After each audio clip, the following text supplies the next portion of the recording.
Something I'm asked a lot is the difference between classes and locations in QuickBooks Online and which one someone should use to tag their transactions. In general, my answer is that you should potentially use both. And I'm going to get into some of the differences between locations and classes in this video. Don't forget to subscribe to my channel for more helpful QuickBooks videos. First, let's look at turning on class and location tracking. So I'm going to go to the gear and then go to Accounts and Settings. Then we click over to Advanced and we see this Categories section. I want to turn on both of these. So I'm going to turn on classes. And if we really want to get the most out of class tracking, then we should really be tagging every transaction or every row of a transaction with a class. So we can turn on this option to give us a warning if we haven't assigned a class to a transaction. I'm going to leave it off for now though. This next option gets into one of the major differences between class and location tracking. And this is really important to note. Classes give the option to apply one to each row of a transaction, not just to the entire transaction. And I almost always recommend that you have this setting because it just makes it more flexible. If we want to apply one class to an entire transaction, then we can just add it to each row. But at least this way we can add different classes for different rows within the same transaction. Then I'm going to turn on location tracking.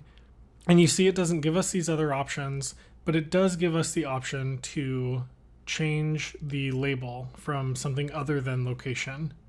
This sort of gives you a sense of how you might use locations. The location categorization truly does work very well for businesses with multiple locations, and that's how I recommend using it. On the flip side, I usually recommend that classes are used for different business lines or divisions or departments. So even though we have department and division within here, I would still recommend using class tracking for those instead. For now, I'll keep this as location, and as I talk through classes and locations and actually using them in more detail in this video, you'll see why I recommend doing it this way. So I'll go ahead and click Save, and then click Done to close out of here. And now let's create some classes and locations. So I'll go to the Gear menu, and then All Lists. And then you see we have classes over here and locations over here. Let's look at classes first. When I click to create a new class, it comes up with this window, and you can see that there are almost no options or real customization or extra details to add for a class. All we can do is have subclasses where we nest certain subclasses under a parent class. Let's say that we're a contractor and maybe we work in multiple cities and we do electrical work, plumbing, and HVAC. So I'm going to create a class for electrical. And then I'll create another one called plumbing. And then I'll create another one called HVAC. And these are our three different business lines, like I was saying. Now let's look at locations. So if I go back to All Lists and then choose Locations, and then create a new location, you see that it gives us a lot more optionality. In this case, we might be using city names for our locations, but maybe we have multiple offices or branches within that city, and then we would use sublocations underneath this parent location. We can then adjust all of the contact information and the customer-facing information for this location. This is the other very key distinction between classes and locations. In general, classes are more internal. We see their effect within our books when we're looking at our QuickBooks records, but they are not outward-facing, they're not customer-facing. On the flip side, locations will actually change external-facing documents like a purchase order for a vendor or an invoice for a customer. This is because we might have different email addresses, phone numbers, or certainly addresses for our different locations. So for Phoenix, I'm not going to indicate that it has a different address because the default address that I set up for here is within Phoenix. So we're going to assume that's basically our default location. So I'll go ahead and save that. Then I'll create one called Scottsdale. I'm going to say that this does have a different address. And again, I'm just going to kind of make up an address. And I believe that this is a correct zip code. And for some reason, I have always been getting this kind of glitch when creating or editing locations. I don't know if it's because I'm using Google Chrome or what, but you can see that these options got pushed down here and I can't scroll, but these buttons are still kind of superimposed over them. That's fine. I'm just going to indicate that it has this different location. So I'll go ahead and save that. And now we have set up our locations and classes.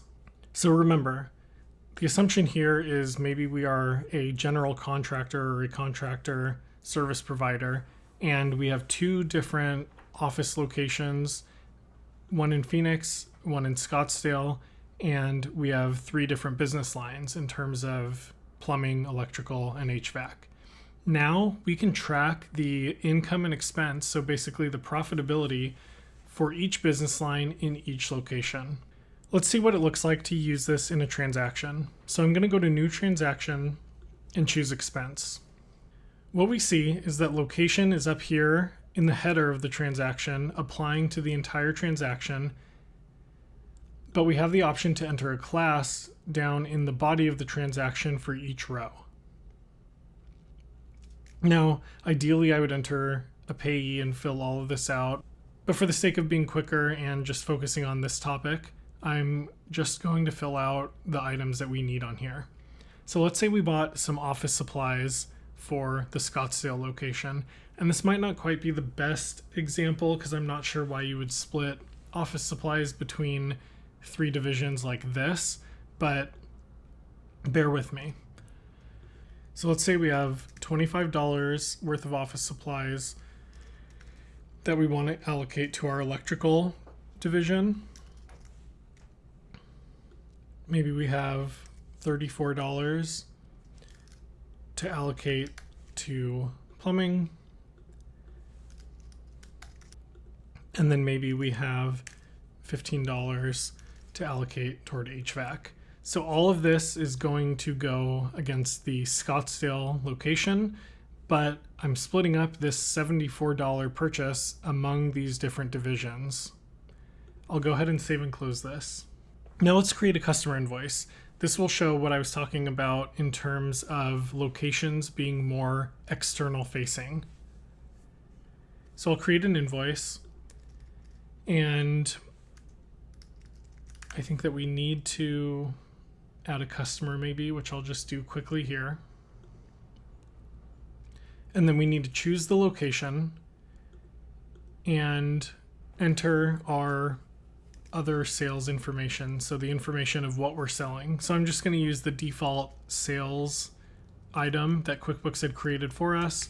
We'll say this was $250 and it was for plumbing work. So I would also probably want to put a description here, but I'm just going to leave it this way for now. Now let's preview this invoice.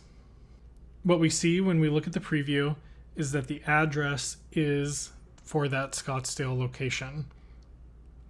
Note that it doesn't indicate plumbing anywhere because that was just for our internal use, for our internal tracking.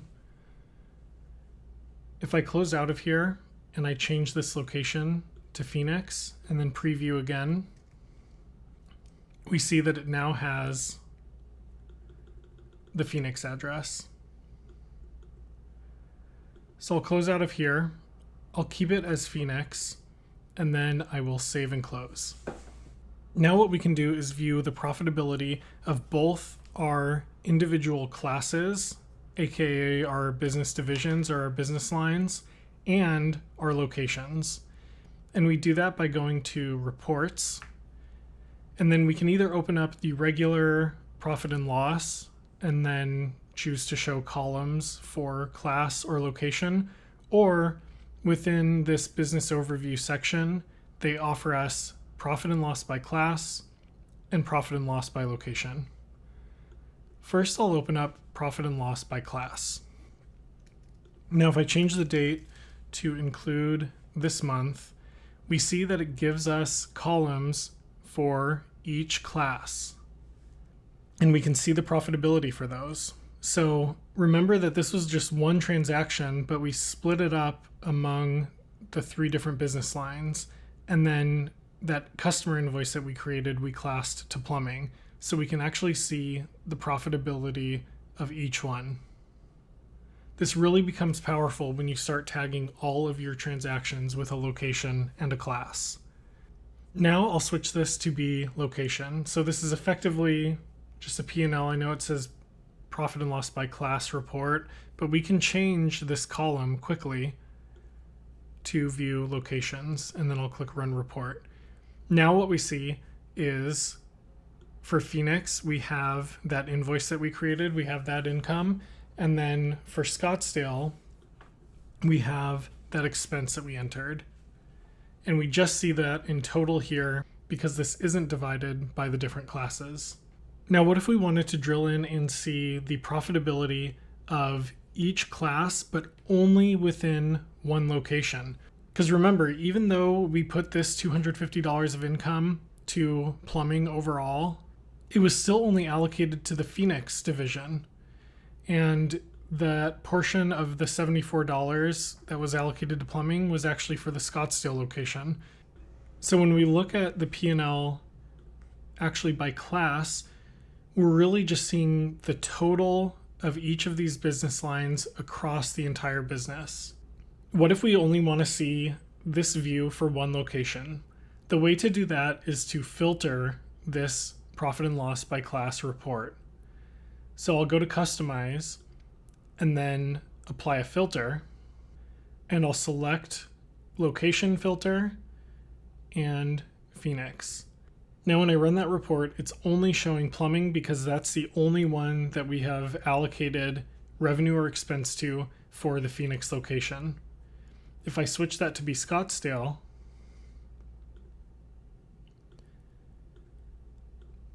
then we see that we have all 3 again because we allocated this expense to Scottsdale, but we don't have any income. This is the process of setting up and using classes and locations. If this video was helpful, please hit that like button and subscribe to the channel. Thank you for watching.